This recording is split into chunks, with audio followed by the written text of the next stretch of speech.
Let's focus in on the topic of communicating about long-term care. Parents need to talk to their kids about this, but kids also need to talk to their parents about this because there's a huge cost associated with long-term care. Over 70% of Americans over the age of 65 will need some form of long-term care. That just means ongoing support. That can mean care at home. That can mean care in an assisted living facility. It can mean care in a nursing home.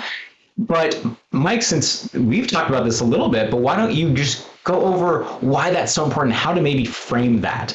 I want to spend just a little time on this subject. All of us, when we get older, we think about this. We have friends who face crises, maybe somebody in our family is. So we think about these issues, right? It raises issues of quality of life, quality of care. Where am I going to be? Who's going to provide the care? Are you going to count on your kids for something or not? Asset protection. You may not want $500,000 to go out the window for a certain level of care.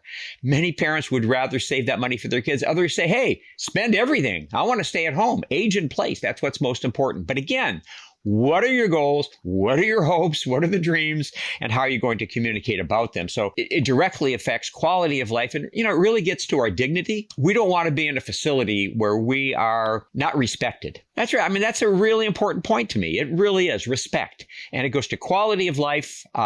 Quality isn't just physical plant stuff. It's how we feel and how we're treated. So communicating this is on many, many levels. Many issues to address, and the planning that we do only addresses part of it. But again, communication about it is what's so important. And if you want to meet with us, very easy to do it. Gilfix.com, 650-493-8070. Please spread the word, subscribe to our channel, comment. If you're watching this on YouTube, comment. Let us give us a question there as well. As my mom likes to say, hope everybody stays safe, sane, and healthy. Mike, any final thoughts? Let's be sane and talk and embrace the good things that are going on in our lives. Absolutely. Well, take care, everybody.